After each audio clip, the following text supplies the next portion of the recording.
بسم اللہ الرحمن الرحیم نحمدہ ونصلی علی رسولہ الکریم اما بعد السلام علیکم ناظرین، میں عبد الوقار۔ جیسا کہ آپ جانتے ہیں، ہم بات کر رہے ہیں تسہیل بہشتی زیور کی۔ اس میں ہمارا 7 چیپٹر کتاب الطہارہ ختم ہو چکا ہے، مکمل ہو چکا ہے۔ 8واں چیپٹر ہے کتاب الصلاح، 9واں چیپٹر ہے کتاب الزکاة، 10واں چیپٹر ہے کتاب الصوم، اور 11واں چیپٹر ہے کتاب الحج۔ ہم چاہ رہے ہیں کہ رمضان المبارک سے پہلے کتاب الصوم یعنی کہ روزے کا بیان اور کتاب الحج حج کا بیان مکمل ہو جائے۔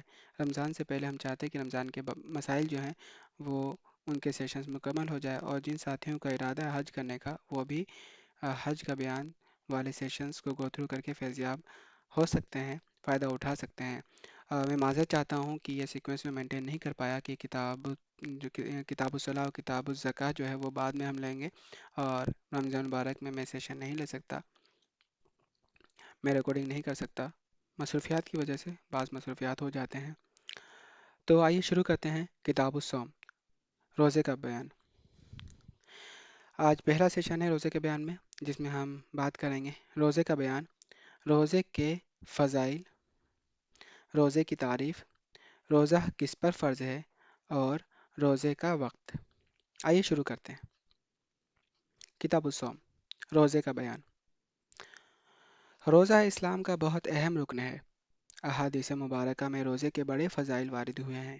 اللہ تعالیٰ کے نزدیک روزہ دار کا بڑا رتبہ ہے۔ جو کوئی رمضان کے روزے نہیں رکھے گا وہ سخت گنہگار ہوگا اور اس کے دین کو نقصان پہنچے گا۔ روزے کے فضائل: نمبر 1، نبی کریم صلی اللہ علیہ وسلم نے فرمایا، جس نے رمضان کے روزے محض اللہ تعالیٰ کے لیے ثواب کی نیت سے رکھے تو اس کے پچھلے سب گناہ بخش دیے جائیں گے۔ نمبر 2، نبی کریم صلی اللہ علیہ وسلم نے فرمایا، روزہ دار کے منہ کی بو اللہ تعالیٰ کے نزدیک مشک کی خوشبو سے بھی زیادہ پیاری ہے۔ نمبر 3، روایت ہے، روزہ داروں کے لیے قیامت کے دن عرش کے نیچے دسترخوان چنا جائے گا۔ وہ لوگ اس پر بیٹھ کر کھانا کھائیں گے، دوسرے لوگ ابھی حساب ہی میں پھنسے ہوئے ہوں گے۔ اس پر وہ لوگ کہیں گے کہ یہ لوگ کیسے ہیں کہ کھا پی رہے ہیں اور ہم ابھی حساب میں پھنسے ہوئے ہیں۔ ان کو جواب ملے گا کہ یہ لوگ روزہ رکھا کرتے تھے اور تم لوگ روزہ نہیں رکھتے تھے۔ نمبر 4، رسول اللہ صلی اللہ علیہ وسلم نے فرمایا، روزہ دار کا سونا عبادت اور اس کی خاموشی تسبیح ہے۔ یعنی روزہ دار اگر خاموش رہے تو اسے تسبیح پڑھنے کا ثواب ملتا ہے اور اس کا عمل بڑھایا جاتا ہے، یعنی اس کے اعمال کا ثواب دوسرے دنوں کی بنسبت ان دنوں میں زیادہ ہوتا ہے، اور اس کی دعا قبول ہوتی ہے اور اس کے گناہ بخش دیے جاتے ہیں، یعنی صغیرہ گناہ۔ یہاں پر جہاں بھی گناہ بخشنے کا بات آتا ہے وہ صغیرہ گناہ ہی ہوتے ہیں۔ کبیرہ گناہ بنا توبہ کے اور بنا شرمندگی کے اور اس پر عزم کرنا کہ میں وہ گناہ نہیں کروں گا تب تک معاف نہیں ہوتا۔ نمبر 5، حدیث میں ہے، روزہ دوزخ سے بچانے کے لیے ڈھال اور مضبوط قلعہ ہے۔ یعنی جس طرح انسان ڈھال اور مضبوط قلعے کے ذریعے پناہ لیتا ہے اور دشمن سے بچتا ہے، اسی طرح روزے کے ذریعے دوزخ سے نجات حاصل ہوتی ہے۔ اس طرح کے انسان میں گناہوں کی قوت کمزور ہو جاتی ہے اور نیکی کا شوق بڑھ جاتا ہے۔ پس جب انسان روزہ کا اہتمام کرے گا اور روزے کے تمام آداب کا لحاظ رکھے گا تو اس کے گناہ چھوٹ جائیں گے اور دوزخ سے نجات حاصل ہو جائے گی۔ نمبر 6، حدیث میں ہے، روزہ ڈھال ہے، جب تک روزہ دار اسے جھوٹ اور غیبت کے ذریعے سے پھاڑ نہ ڈالے۔ مطلب یہ ہے کہ روزہ اس وقت تک ڈھال ہے جب تک روزہ دار اسے گناہوں سے محفوظ رکھے۔ اگر روزہ رکھا مگر اس کے ساتھ جھوٹ، غیبت وغیرہ گناہ بھی کرتا رہا تو اگرچہ فرض ادا ہو جائے گا مگر بہت سخت گناہ ہوگا اور روزہ کی برکت سے محروم رہے گا۔